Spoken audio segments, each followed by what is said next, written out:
बेटा एविडेंसेस पढ़ने हमने एवोल्यूशन के, तो उसमें सबसे पहला एविडेंस जो है वो बायोजियोग्राफी है। इस अर्थ के ऊपर ना उसने कहा कि ऑर्गेनिज्म की जो जियोग्राफिकल डिस्ट्रीब्यूशन है उसके मुतालिक बयान किया था।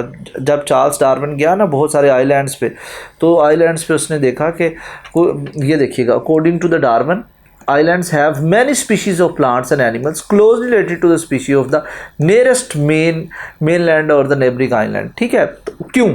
उसने कहा सपोज ये आइलैंड है, यहाँ पर ये कुछ आइलैंड्स हैं, ठीक है, तो उसने कहा कि यहाँ पर जो स्पीशी है, यहाँ पे जो स्पीशी है वो पॉसिबिलिटी है इस आइलैंड पे जो स्पीशी है वहाँ से मिलती जुलती हो, ठीक है, यहाँ इनमें से किसी के साथ जो है वो बाकी जो आइलैंड्स हैं उनसे थोड़ा बहुत लिंकेज हो, लेकिन ये स्पीशी अब डिफरेंट बन गई हुई है। डिफरेंट इसलिए बन गई है, इनके दरमियान में क्या है, ये क्या है, ये बेटा बैरियर्स हैं। तो ये जो जियोग्राफिक बैरियर्स थे, इन बैरियर्स की वजह से एक स्पीशी शुरू में इकट्ठे रहते होंगे, जब ये बेटा एक से दरमियान में आइलैंड्स जब एक दूसरे से जुदा हुए तो फिर बेटा क्या हुआ कि स्पीशीज़ चेंज होती गई। ठीक है, तो पहला जो रैकेट था आप लोगों को जो पता होना चाहिए, एविडेंस जो था वो बायोजियोग्राफी था। ठीक है, दूसरा बेटा फोसल रैकेट की बात करेंगे तो कहता है fossils are the either actual or the remains or traces of the organism that live in the ancient geographical time. तो जो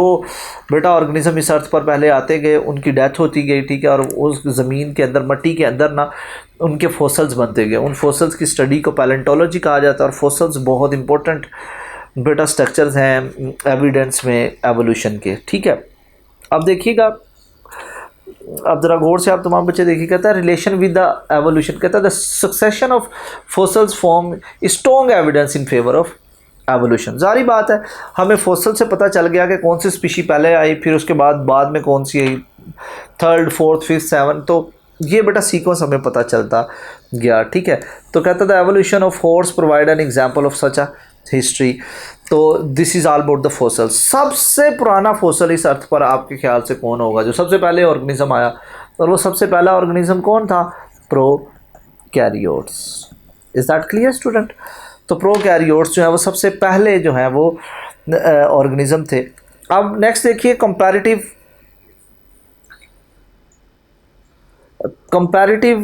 एनाटॉमी बेटा अब हम पढ़ेंगे। कंपैरेटिव एनाटॉमी में देखिएगा पहले नंबर पे होमोलोगस ऑर्गन। होमो का मतलब होता है सेम, लोगस का मतलब होता है स्ट्रक्चर।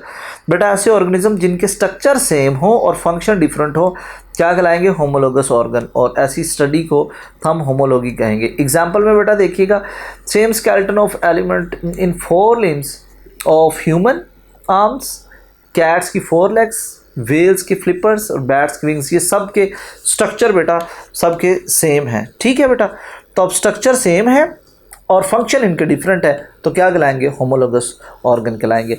एनालोगस बेटा डिफरेंट स्ट्रक्चर, एनालोग का मतलब डिफरेंट, एना का, और लोगस का मतलब बेटा स्ट्रक्चर। अब बेटा इसमें क्या है? स्ट्रक्चर डिफरेंट है लेकिन फंक्शन क्या है? एक जैसे। एग्जाम्पल बेटा wings of bat, birds and insects. समझ आ गया स्टूडेंट? तो आपको पहले नंबर पे पता होना चाहिए होमोलोगस ऑर्गन और फिर एनालोगस। याद रखें वेस्टिजियल ऑर्गन के मुतालिक भी एमसीक्यूज आ सकता है। ये सबसे पुराने होमोलोगस ऑर्गन हैं जिनका बेटा इंसेस्टर में कहीं पुराने वक्तों में तो कोई काम होता हो, लेकिन अब इनका कोई काम नहीं है। ऐसे ऑर्गन्स को हम वेस्टिजियल ऑर्गन्स कहते हैं। ठीक हो गया स्टूडेंट? वेस्टिजियल ऑर्गन की एग्जाम्पल बेटा आपने ये कार्निवोर्स में अपेंडिक्स है, और ईयर बेटा हमारे मसल्स के अंदर, ह्यूमन बीइंग के अंदर ईयर मसल्स जो हैं अब नहीं काम करते, पहले थे। ओके, अब बेटा इनका आपस में एवोल्यूशन के साथ, इन एविडेंसेस का एवोल्यूशन के साथ एक गहरा ताल्लुक है।